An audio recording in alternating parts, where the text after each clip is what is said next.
حسين حسين. اعوذ باللہ من الشیطان الرجیم. بسم اللہ الرحمن الرحیم. الحمد للہ رب العالمین وصلی اللہ علی محمد وآلہ الطاہرین. اما بعد فقد روی عن رسول اللہ صلی اللہ علیہ وآلہ انہ قال انا لقتل الحسین حرارۃ فی قلوب المؤمنین لا تبرد ابدا. ایک جملہ ہے جو منسوب ہے رسول اللہ صلی اللہ علیہ وآلہ وسلم سے، اور اس کے حدیث ہونے اور حدیث نہ ہونے میں ہم بحث اس لیے نہیں کرتے ہیں کیونکہ قانون یہ ہے کہ اگر واجب اور حرام کا مسئلہ نہیں ہے تو حدیث میں اگر کوئی مطلب ایسا بیان کیا جا رہا ہے کہ جس سے کوئی قرآن کی آیت کا ٹکراؤ نہیں ہے یا دین کے کسی بنیادی اصول کا ٹکراؤ نہیں ہے، یا جن حضرات جن عظیم انسانوں کے بارے میں گفتگو ہے ان کی شان و منزلت میں کوئی کمی نہیں آ رہی ہے، تو اس میں بہت زیادہ ریسرچ اور تحقیق کرنے کی ضرورت نہیں ہے. اگر ایک مطلب سامنے صحیح دکھ رہا ہے اور واجب و حرام میں کوئی تبدیلی نہیں آ رہی تو اس میں بہت زیادہ ضرورت نہیں ہے. ٹھیک ہے، یہ حدیث منسوب ہے، اس لیے ہم یہ کہہ رہے ہیں کہ منسوب ہے. ہم یہ نہیں کہہ رہے رسول اللہ نے فرمایا، بلکہ اسی طرح سے کہا جا رہا ہے رسول اللہ صلی اللہ علیہ وآلہ وسلم سے منسوب یہ جملہ ہے کہ حسین ابن علی کے قتل کے لیے انا لقتل الحسین، بے شک حسین کے قتل کے لیے مومنوں کے دل میں ایک ایسی حرارت ہے، حرارۃ فی قلوب المؤمنین لا تبرد ابدا، کی جو کبھی بھی ٹھنڈی پڑنے والی نہیں ہے. اب اگر یہ جملہ نہ بھی ہوتا، حدیث یا حدیث کے طور پر یہ جملہ نہ بھی ہوتا، تو بھی بہرحال یہ ایک حقیقت ہے کہ جو تاریخ میں دنیا کے کسی بھی انسان کے لیے، پوری تاریخ انسانی میں دنیا کے کسی انسان کے لیے اتنی بڑی تعداد میں لوگوں کے دل میں وہ حرارت، وہ تڑپ نہیں ہے جو حسین ابن علی سلام اللہ علیہ کے قتل کے لیے ہے. وہ عاشور کے دن اور عاشور کے دن کی قربانیوں کے لیے ہے. یہ ایک حقیقت ہے جو کسی ایک بستی کے لیے نہیں ہے، صرف کربلا کے لیے نہیں ہے، صرف عراق کے لیے نہیں ہے، صرف جو ہے بر صغیر کے لیے نہیں ہے یا مڈل ایسٹ کے لیے نہیں ہے، بلکہ پوری دنیا میں جہاں جہاں بھی مومنین موجود ہیں، مومنین کے کسی بھی درجے کے مومن ہوں، اور یہ لازم نہیں ہے کہ بالکل اعلیٰ کلاس کے مومنین، بلکہ ابتدائی طور پر بھی اگر انسان کے اندر ایمان موجود ہے تو اس ایمان کے ساتھ ساتھ وہ حرارت، وہ تڑپ، وہ درد، وہ عشق، وہ جذبہ ہے ان کے دلوں میں جو حسین ابن علی سلام اللہ علیہ کی شہادت کے لیے ہے، اور وہ صدیوں سے چل رہا ہے، باقی ہے. اور صدیاں گزر جانے کے بعد بجائے یہ کہ عام طور سے غم کا قانون یہ ہوتا ہے کہ جیسے جیسے وقت گزرتا جاتا ہے دھیرے دھیرے غم کی کیفیت کم ہوتی جاتی ہے، چاہے وہ کتنا بھی بڑا سانحہ ہو، کتنا بھی دردناک حادثہ ہو، لیکن دھیرے دھیرے اس کے اثرات جو ہے وہ کم ہوتے چلے جاتے ہیں. بعض تاریخ میں ابھی پچھلی صدی میں ایسے واقعات گزرے ہیں جہاں کروڑوں لوگ مارے گئے ہیں، لیکن ابھی کوئی ان کے گھر والے بھی ان کے لیے نہیں روتے ہیں. ٹھیک ہے، یاد کرتے ہیں first world war, second world war, 4 crore 4.5 crore لوگ مار دیے گئے، 4-5 کروڑ لوگ زخمی ہو گئے. افسوس ہوتا ہے انسانوں کے مرنے پہ، لیکن حتیٰ جن کے گھروں میں مارے گئے، ابھی بعض بزرگان ابھی تک بھی اس جنگ کے موجود تھے، دھیرے دھیرے ختم، لیکن ابھی کوئی رو نہیں رہا ان کے لیے. اور تاریخ میں بہت ہی دردناک واقعات بھی پیش آئے ہیں، اس کے لیے بھی لوگ یاد کرتے رہے ہیں. ابھی زمانے میں، ابھی اسی دور میں تاریخ میں پوری تاریخ کا ایک بہت ہی دردناک واقعہ پیش آیا جو غزہ کے لیے 41 کلومیٹر کی سرزمین کے لیے روئے بھی بہت سارے لوگ. درد ہوتا ہے ابھی بھی جب ویڈیوز دیکھتے ہیں بچوں کی، خواتین کی، ان کی بھوک، ان کی پیاس، بھوکے پیاسے لوگوں کے اوپر بمباری، میزائل، ان کو سامنے جو ہے ٹارگٹ کر کے ان کو مارنا، تو بہت سارے لوگوں کا درد ہوتا ہے اور یہ درد باقی بھی رہے گا. لیکن ان سب کے باوجود بھی کسی بھی تاریخ کے کسی بھی واقعے کے لیے وہ کیفیت نہیں ہے جو ایک دن عاشور کے حسین ابن علی سلام اللہ علیہ کے قتل کے لیے ہے اور آپ کے اصحاب و انصار کے لیے ہے. جس طرح سے بے اختیار گریا کرتے ہیں، روتے ہیں لوگ اور روتے رہیں گے. یعنی ممکن نہیں ہے کہ یہ دنیا باقی رہے اور دنیا میں یہ نسل انسانی باقی رہے اور وہ حرارت نہ ہو، وہ تڑپ نہ ہو جو رہے گی. لیکن ابھی ہماری گفتگو فی الحال یہ نہیں ہے. فی الحال ہماری یہ گفتگو ہے کہ وہ حرارت جو اللہ نے قرار دی ہوئی ہے، جو عملی طور پہ موجود ہے، اس حرارت کا صرف یہ ایک پہلو ہے کہ حرارت ہے، رو لے رہے ہیں، گریا کر لے رہے ہیں، محرم آنے سے پہلے تھوڑا سا آمادگی کر لیتے ہیں، اکٹھا ہو جاتے ہیں، کچھ پروگرامس کر لیتے ہیں، کہیں زیادہ کہیں کم. اتنا ہی محرم ہے یا اس سے آگے بڑھ کر ہے؟ تو صحیح معنوں میں جن کی یاد یہ ہے، جن کی یاد یہ رکھی گئی ہے، جن کے لیے اہتمام کیا گیا ہے، اور جس کو جو ہے ایک عظیم مشن میں تبدیل کیا گیا ہے. ہمارے استاد ہیں بزرگ، اللہ ان کی حفاظت فرمائے، ان کا یہ جملہ ہے کہ حسین ابن علی سلام اللہ علیہ نے اپنی شہادت کے ذریعے سے انقلاب پیدا کیا، اور عاشور کے دن، عاشور کی شہادت کے ذریعے سے ایک انقلابی، عظیم انقلابی قدم جو مدینے ہی سے شروع ہوا تھا، مدینے سے، مکے سے، سفر سے، راستے سے، اور آخر میں وہ انقلاب کی منزل جو ہے وہ عاشور کے دن تمام ہوتی ہے، اپنے ان عظیم مجاہدانہ اقدام کے ذریعے سے، ظلم کے مقابل میں جنگ کے ذریعے سے، اپنے صبر و استقامت کے ذریعے سے، اور بعد میں آپ کی شہادت کے ذریعے سے. یہ انقلاب تھا. لیکن عصر عاشور کے بعد سے لے کر کے کربلا، کوفہ اور شام تک، اور اس کے بعد 1.5 سالوں تک یا اس سے اور بعد 35 سالوں تک اس انقلاب کو، کہ جس کو حسین ابن علی سلام اللہ علیہ لے کے آئے تھے، اس انقلاب کو امام سید سجاد علیہ الصلوۃ والسلام اور جناب زینب سلام اللہ علیہ نے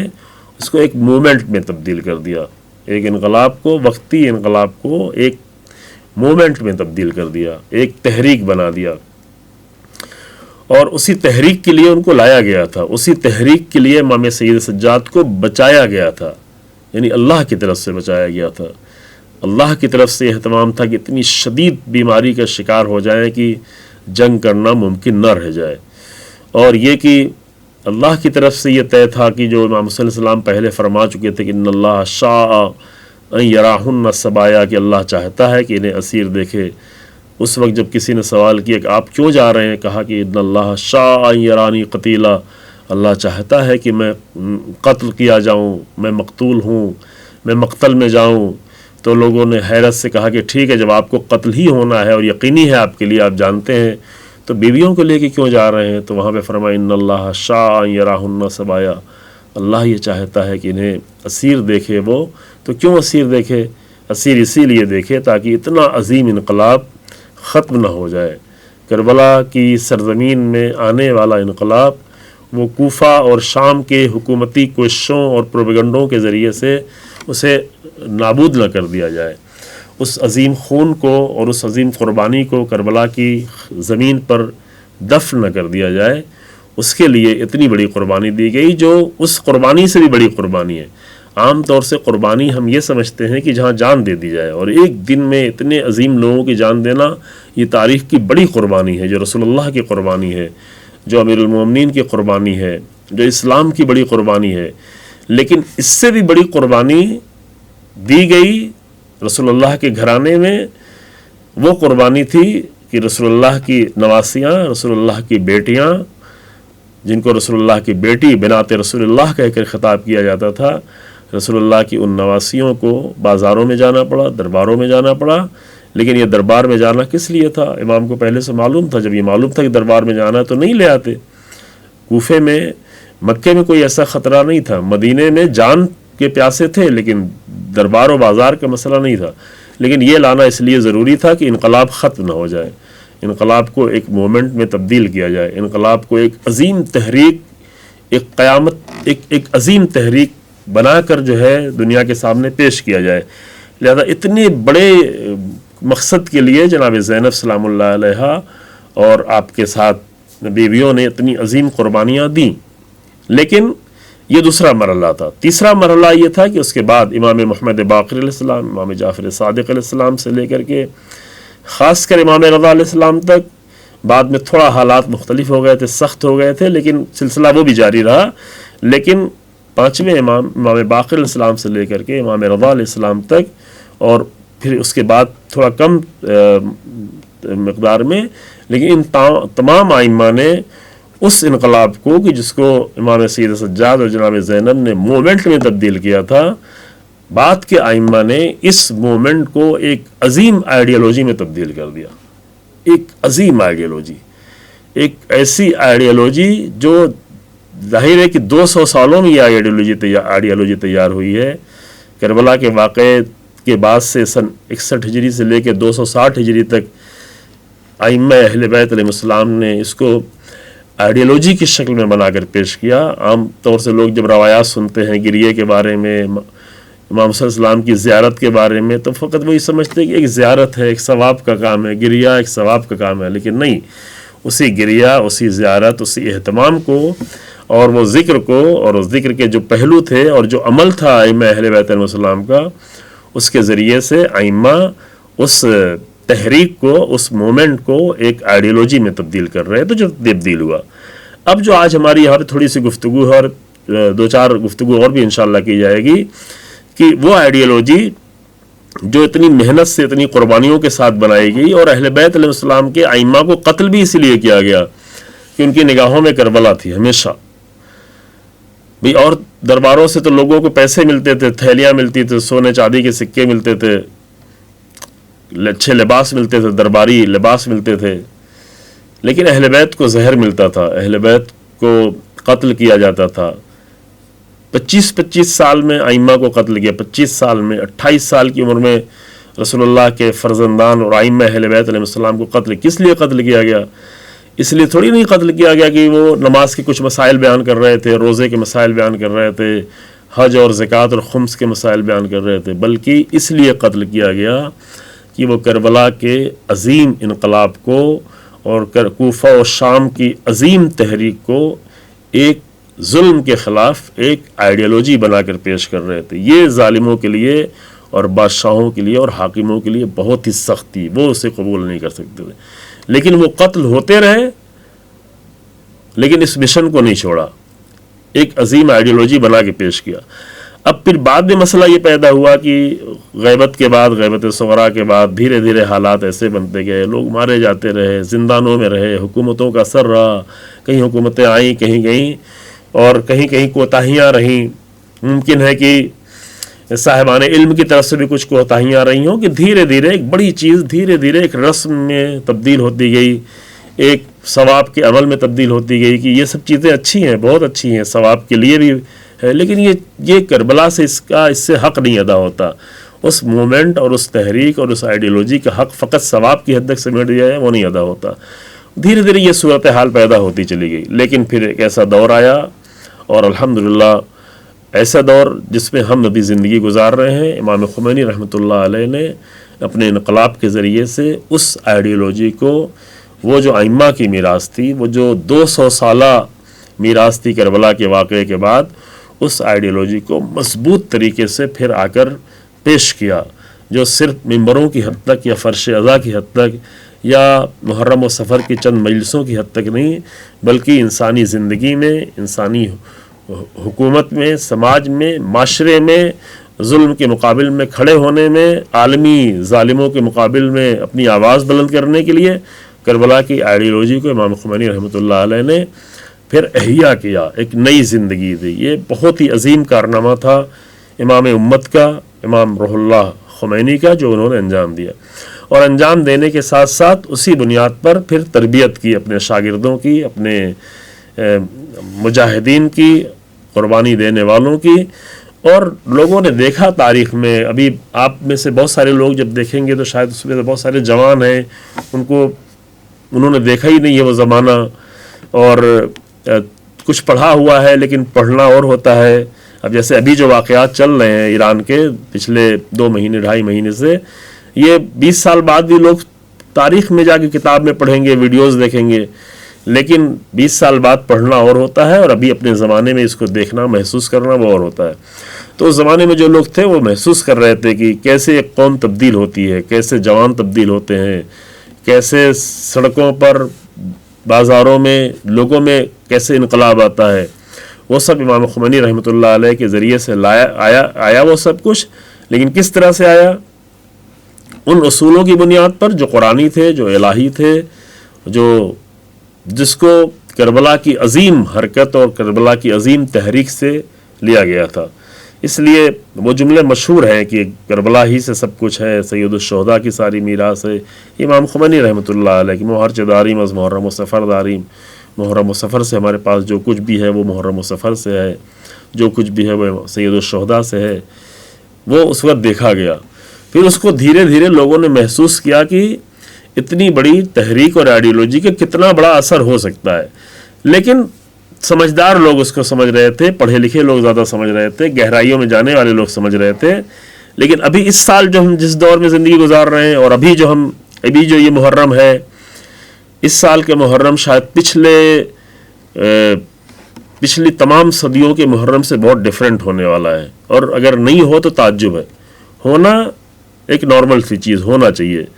چونکہ یہ جو سال گزر رہا ہے، یہ جو سال گزرا ہے، اس سال میں جو واقعات پیش آئے ہیں، اس سال میں جو کربلا کا عملی نمونہ پیش کیا گیا ہے، عملی نمونہ سے مراد یہ کہ ایک اور کربلا، ظاہر ہے کہ کربلا کی عظمت کے لحاظ سے تو کوئی بھی کربلا نہیں ہو سکتی. کربلا جو حسین ابن علی کی کربلا ہے وہ تو کربلا نہیں ہو سکتی، لیکن اس راہ پر، کربلا کی راہ پہ چلنا، کربلا کے اصولوں کو قائم کرنا، کربلا جیسی شہادتیں پیش کرنا، کربلا کے جوانوں اور بوڑھوں اور عورتوں کی طریقے سے کردار پیش کرنا، یہ ساری چیزیں پھر ہمیں جو نظر آ رہی ہیں، اور ہمیں نہیں پوری دنیا کو نظر آ رہی ہیں، کہ ممکن ہے کہ دنیا کے بہت سارے حصے میں صرف کربلا کو یاد کیا گیا ہو، لیکن ایک سرزمین ایسی تھی کہ جہاں پر لوگوں نے کربلا کے ذریعے سے تربیت کی ہے، کربلا کے ذریعے سے انسانوں کی، جوانوں کی، بزرگوں کی، حتیٰ بچوں کی. آپ چھوٹے چھوٹے بچوں کے انٹرویو وغیرہ دیکھیں، ویڈیوز جو آ رہی ہیں وہ دیکھیں کہ انہوں نے صرف جو ہے محرم میں کچھ رسمیں نہیں ادا کی ہیں، بلکہ کربلا سے کچھ سیکھا ہے. اور یہ سکھانے کا سلسلہ امام خمینی رحمۃ اللہ علیہ نے شروع کیا، جس کو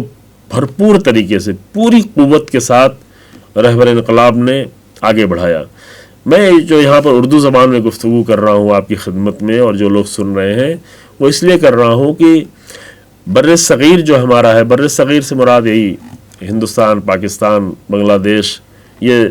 اس زبان میں جو گفتگو کرتے ہیں، زبانیں تو مختلف ہیں لیکن ایک کامن زبان جو ہے، وہاں پر شاید کیا ہم بلکہ یقین سے کہہ سکتے ہیں، چونکہ دنیا کے کئی سارے ملکوں کو، الگ الگ جگہوں کو میں نے خود دیکھا ہوا ہے، شاید دنیا کے کسی بھی حصے سے زیادہ ان سرزمینوں پر امام حسین علیہ السلام کو یاد کیا جاتا ہے، ذکر کیا جاتا ہے، مجالس ہوتی ہیں، اہتمام کیا جاتا ہے، جلوس ہوتے ہیں، شبیداریاں ہوتی ہیں، رات جگتے ہیں، بہت زیادہ وقت دیتے ہیں. لیکن عزیزو، اس بات کو بھی قبول کر لینا چاہیے کہ جہاں پر حسین ابن علی سلام اللہ علیہ کے شاید پوری دنیا سے، ہر جگہ سے زیادہ، حتیٰ ایران سے زیادہ، حتیٰ خود کربلا کی سرزمین سے زیادہ، عراق سے زیادہ، یہ دیکھا ہوا بتا رہے ہیں، عراق سے زیادہ یہاں پر حسین ابن علی سلام اللہ علیہ کے لیے اہتمام کیا جاتا ہے، کہ جو بہت اچھی بات ہے، اہتمام کیا جاتا ہے. لیکن اس کربلا کو صرف جو ہے واقعے کے طور پر دیکھا جاتا ہے، لیکن اس کو نہ تو مومنٹ کے طور پر دیکھا جا رہا ہے، وہ مومنٹ کی جو جناب زینب کی میراث ہے، وہ مومنٹ جو امام سید سجاد علیہ السلام کی میراث ہے، اور نہ ہی آئیڈیالوجی کے طور پہ کربلا کو دیکھا جاتا ہے، وہ آئیڈیالوجی جو امام باقر علیہ السلام سے لے کر کے دیگر ائمہ کی جو ہے میراث ہے، اس طور پر نہیں دیکھا گیا ہے، یعنی واقعا نہیں دیکھا گیا ہے. ضرور نہیں کہ آپ ہماری بات سے صرف کہنے کی بنیاد پہ اتفاق کریں، آپ خود جو ہے اس پہ غور کر سکتے ہیں، فکر کر سکتے ہیں کہ ہم اپنے گھر میں، اپنے آس پاس میں جس کربلا کو ہم یاد کرتے ہیں، وہ صرف ایک واقعہ کی جو کسی حد تک ہمیں جو ہے ثواب پہنچا دے اور ہمیں جنت کا ہمارے لیے انتظام کر دے، وہ ہے، یا وہ کربلا ہے کہ جو تحریک ایجاد کرتی ہو، جو مومنٹ پیدا کرتی ہو، جو ایک آئیڈیالوجیکل زندگی جینے پہ انسان کو لے آتی ہو، ایک کربلائی آئیڈیالوجی کی اصولوں پر قائم کرتی ہو، اور جب وقت پڑے تو اس کو اتنا پریکٹس کر چکا ہو انسان اپنی زندگی میں کہ اس طرح سے کربلائی اصولوں کے ساتھ کھڑا ہو کہ پوری دنیا حیرت میں پڑ جائے کہ کیسے یہ ہو سکتا ہے، کس طرح ممکن ہے کہ ایک رہبر کے شہید ہو جانے کے بعد، ٹاپ لیئرز کے کمانڈرز کے شہید ہو جانے کے بعد، اتنے سارے انفراسٹرکچر اور سب کو برباد ہو جانے کے بعد، اتنی ساری جنگیں دنیا کی بڑی طاقتوں کے مقابل میں لڑنے کے بعد پھر بھی کوئی قوم اتنی مضبوطی سے کھڑی ہو،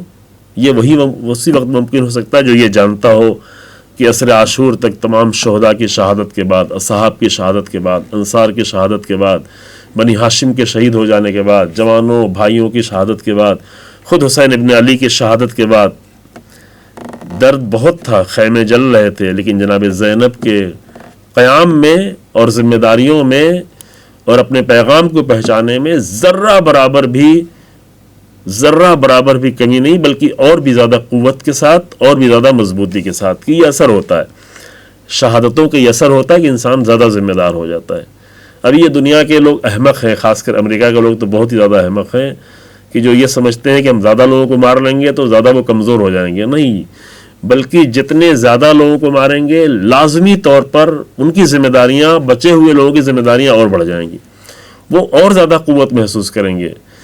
وہ اور زیادہ ذمہ داری محسوس کریں گے کہ اتنے عظیم انسانوں کی شہادت ہو گئی، ان کا خون ضائع نہ ہونے پائے۔ اور یہ بات میں کہیں عرض کر چکا ہوں کہ رہبر انقلاب کی شہادت نہ ہوتی تو یہ قوم بھی اتنی قوی نہیں ہوتی، یعنی ہرگز نہیں ہوتی۔ اور یہ اب دیکھا ہوا ہے قریب سے کہ ہاں کمیاں رہتی ہیں، بہت ساری کمیاں رہتی ہیں، ایران میں بہت سارے مسائل رہتے ہیں، لیکن رہبر انقلاب کی شہادت نے آ کر ان کو کتنا بیدار کر دیا ہے۔ اور کیوں بیدار کر دیا ہے؟ کیونکہ یہ ہماری میراث ہے کہ تاریخ کے سب سے عظیم انسان اپنے دور کے جو رسول اللہ کا فرزند ہے، اس کی شہادت کے بعد جناب زینب کمزور نہیں پڑیں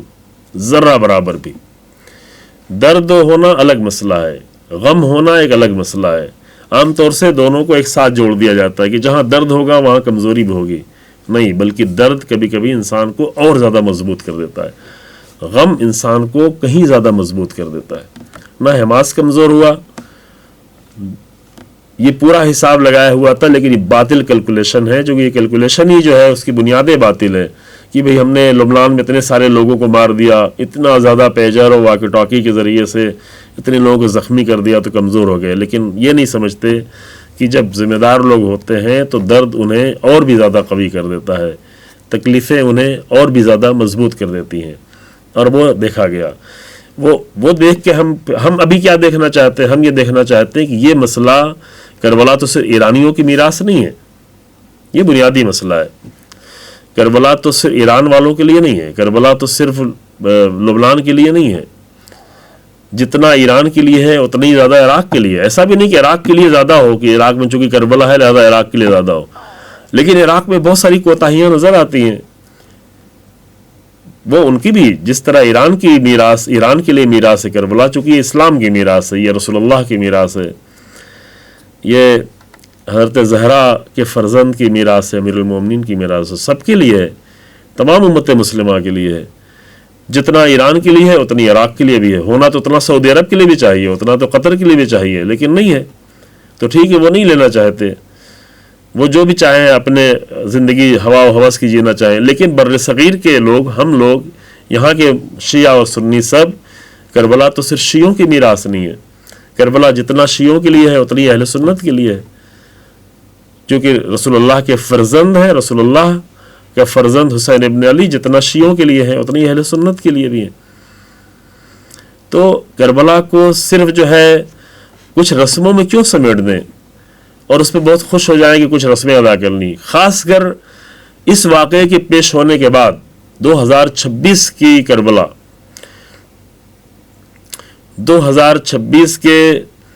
جنگ کے بعد، 2026 کی شہادتوں کے بعد، فروری مارچ کی شہادتوں کے بعد، پھر بھی ہم اگر وہی کربلا سے لے کے چل رہے ہیں تو یہ امام حسین علیہ السلام کے حق میں شاید خیانت ہو، کربلا کے حق میں خیانت، یہ شاید جناب زینب سلام اللہ علیہ کے حق میں جو ہے خیانت ہو۔ میں آپ کو سخت بات کہہ کے پریشان نہیں کرنا چاہتا ہوں، لیکن صرف یہ کہنا چاہتا ہوں کہ کربلا فقط کچھ واقعات سن لینا، کچھ واقعات بیان کر لینا، کچھ گریہ کر لینا، اس کا نام نہیں ہے۔ کربلا حقیقت میں ایک مومنٹ ہے، ایک تحریک ہے، ایک آئیڈیولوجی ہے، اور اس کے اثرات ہیں، تاریخ میں بھی اس کے اثرات رہے ہیں، لیکن اتنے بڑے پیمانے پہ کبھی اثر نہیں رہا ہے۔ کوفے میں اس کا اثر رہا ہے شہادت کے بعد، شہادت کے پہلے ان لوگوں نے اثر نہیں لینا چاہا، لیکن شہادت کے بعد اثر ہوا، کوفے میں، مدینے میں اثر ہوا، مکے میں اثر ہوا، پورے عالم اسلام میں اثر ہوا۔ کربلا کے واقعات کے بعد حکومتیں بدلتی رہیں، وہ سب اثرات ہوا، لیکن اتنا بڑا اثر تاریخ میں کبھی بھی کربلا کا نہیں دیکھا گیا جو ابھی ہم ان مہینوں میں دیکھ رہے ہیں۔ ابھی ماہ رمضان سے لے کے ہم محرم تک دیکھ رہے ہیں، اتنا اثر پوری، یعنی یہ پورے اطمینان کے ساتھ میں کہہ رہا ہوں، اس پہ غور کریے گا کہ جب سے کربلا کا واقعہ پیش آیا ہے تب سے لے کے ابھی تک کربلا کا اتنا بڑا، اتنے وسیع پیمانے پر کبھی بھی اثر نہیں ہوا جتنا اس صدی میں اس سال میں ہوا ہے، ان چند مہینوں میں ہوا ہے۔ اور ان چند مہینوں کے بعد اب جو محرم آئے تو ظاہر ہے کہ اتنے اثرات کو دیکھنے کے بعد، اتنی طاقت اور اتنی قوت کو دیکھنے کے بعد، اور اتنا ظلم کے مقابل میں ظالموں کو ذلیل اور رسوا کرنے کے بعد، اتنا ان کی شکست سے انہیں دوچار کرنے کے بعد، اگر ہم یہ چاہتے ہیں کہ ہم بھی پچھلے ہی سال کی طرح اس طرح بھی کربلا کو یاد کریں گے، پچھلی ہی رسمیں منا کے ختم کر دیں گے، تو یہ ہماری بہت بڑی کوتاہی ہوگی، ہم سب کی، ہم بر صغیر کے لوگوں کی کوتاہی ہوگی۔ انشاءاللہ کہ ایسا نہیں ہوگا، سبھی لوگ ذمہ دار ہیں۔ اس مسئلے پہ اور بھی گفتگو کریں گے، خاص کر ان جملوں کے بارے میں، ان نعروں کے بارے میں جو حسین ابن علی سلام اللہ علیہ کے خاص جملے ہیں، خاص حالات میں جملے ہیں، اور ان جملوں سے، ان ایک جملوں سے ایک قوم نے کتنا زیادہ اپنے آپ کو بلند کیا ہے ہی ہے۔ حسین ابن علی سلام اللہ علیہ کے جملے ہیں ہی ایسے، امام کے جملے اور نعرے صرف اس لیے نہیں ہے کہ اس کو ہم بیان کریں گے تو کچھ جنت کے فائدے مل جائیں گے، نہیں، بلکہ ان جملوں اور ان نعروں کے ذریعے سے اسی زمانے میں ایک قوم اپنے آپ کو کس بلندی تک لے آئی ہے، تو وہ بلندیاں ہر ایک کا مقدر ہیں۔ کربلا کے ذریعے سے جہاں بھی مومنین رہتے ہیں، جہاں بھی عاشقان حسین ابن علی رہتے ہیں، چاہے شیعہ ہوں چاہے سنی ہوں، ان سب کا یہ مقدر ہے کہ کربلا کی تربیت کے ذریعے سے، کربلائی امت کے ذریعے سے، حسینی ابھی تو یہ تقسیم کر دیا ہے، بہت اچھی تقسیم ہے، ہمارے بہت سارے کئی سارے اہل سنت علماء کی زبان سے سنا کہ بھئی پورے دنیا کے لوگوں کو، پوری دنیا کے مسلمانوں کو 2 حصوں میں تقسیم کیا جا سکتا ہے، اور انسان خود ہی اپنے اعتبار سے تقسیم کر کے دیکھ لے کہ وہ یا تو حسینی ہے یا تو حسینی نہیں ہے، تو پھر یزیدی ہونا پڑے گا۔ یعنی اگر حسینی نہیں ہے تو لازمی طور پر کہیں نہ کہیں اسرائیل کا سپورٹ کرنا پڑے گا، جیسے ابھی UAE کر رہا ہے، جیسے ابھی سعودی عرب کر رہا ہے، جارڈن کر رہا ہے، اور دوسرے ممالک کر رہے ہیں، تو کرنا ہی پڑے گا۔ اگر حسینی راستے پہ نہیں آنا ہے تو یزیدی بننا ہی پڑے گا۔ یہ نہیں ہو سکتا ہے کہ نہ حسینی ہو نہ یزیدی ہو، نہیں، ممکن نہیں ہے۔ جب معرکہ نہ ہو تب تو سوچا جا سکتا ہے، تب کہ وہ بھی صحیح نہیں ہے، لیکن اگر معرکہ حق و باطل ہو اور ظالموں اور اہل حق کے درمیان میں معرکہ ہو تو 2 ہی راستہ رہ جاتا ہے، یا تو حسین ابن علی کا راستہ، حسینی راستہ، پوری دنیا اسلام اس بات میں تقسیم ہو رہی ہے۔ البتہ اس مسئلے میں مسلمانوں کے علاوہ دوسرے بھی لوگ شریک ہو رہے ہیں، نہیں، ہم بھی حسینی ہیں، ہم بھی اسی کا انتخاب کرتے ہیں۔ تو یہ بہت ہی عظیم موقع ہمیں نصیب ہوا ہے، اور یہ بڑی بات ہوتی ہے کہ جب ایسے تاریخ میں واقعات پیش آ رہے ہوں جہاں پہ اتنی بڑی تبدیلی آ رہی ہے اور آ چکی ہے اور آنے والی ہے، تو وہاں پر انسان اپنا راستہ طے کر سکتا ہے۔ اور طے کرنے کا مطلب یہ نہیں کہ ہم یہ کہہ دیں کہ ہاں ہم تو حسینی ہیں۔ حسینی کہنا آسان ہے، لیکن حسینی ہونے کے لیے وہ راستہ بھی طے کرنا پڑتا ہے کہ جو لبنان کے لوگ طے کر رہے ہیں، جو ایران کے لوگ طے کر رہے ہیں۔ انشاءاللہ اللہ توفیق دے تو ہم سب مل کر وہ راستے طے کر سکیں۔ آخر میں دعا ہے کہ ہم سب کو بہتر سے بہتر شکل میں حسین ابن علی سلام اللہ علیہ کے کردار، شہادتوں کے اثرات کو سمجھنے اور ان اثرات پر چلنے کی انشاءاللہ اللہ ہمیں توفیق دے۔ وآخر دعوانا الحمدللہ رب العالمین، وصلی اللہ علی محمد وآلہ الطاہرین۔